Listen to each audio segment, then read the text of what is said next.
सुन्दरकाण्डं शब्दषष्टितमः सर्गः 25 श्लोकम्। पुनरभ्यहमार्यां धामितं वचनमब्रवं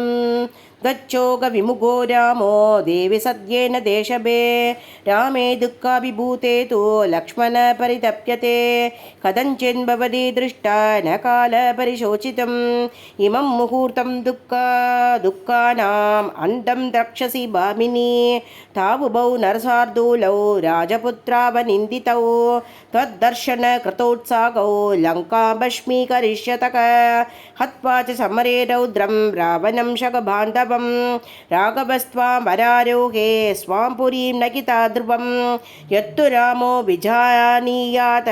विज्ञानम् अनिन्दिते प्रीतिसञ्चाननं तस्य प्राधातुं त्वमेहार्हसि चाभिवीक्ष दिशः सर्वा वीर्योद्ग्रतनमुत्तमं मुक्त्वा वस्त्रादतौ मह्यं मणिमेधं महाबल प्रतिगृह्य मणिं दिव्यं तव हेतोरघूत्वक शिरसा तां प्रणम्यायाम् अगमागमने द्वरे गमने च कृतोत्साहम् अवेक्ष वरवर्णिनी विवर्तमानं च की मामुवाच जनकात्मजा अश्रुपूर्णमुखी दीना पार्श्वसन्निग्धभाषिणी ममोद्बदनसम्भ्रान्ता शोकवेगसमागता हनुमन् सिंहशङ्काशौ धावुभौ रामलक्ष्मणौ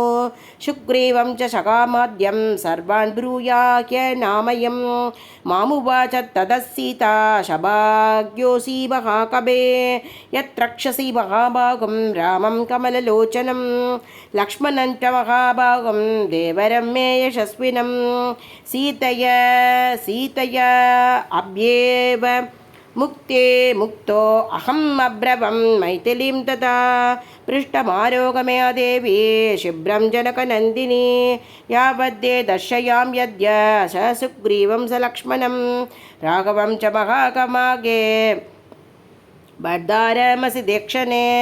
शाब्रवीन्मां ततो देवी नैष धर्मो महाकवे यत्ते भृष्टं शिशे वेगं स्वभवसागरि पुङ्गव पुरा च यदकं वीर स्पृष्टागात्रेषु रक्षसा तत्राहं किं करिष्यामि कालेनोपनिपीडिता कच्छत्वं कपिशार्दूल यत्र तौ नृपते सुतौ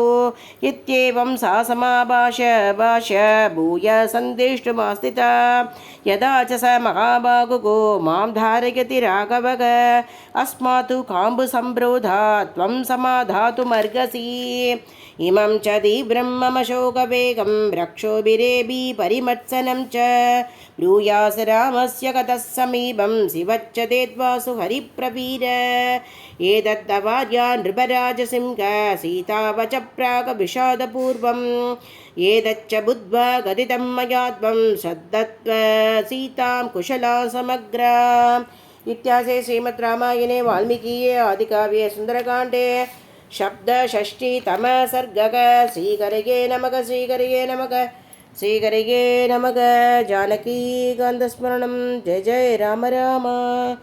आञ्जनेयमूर्ति की जय।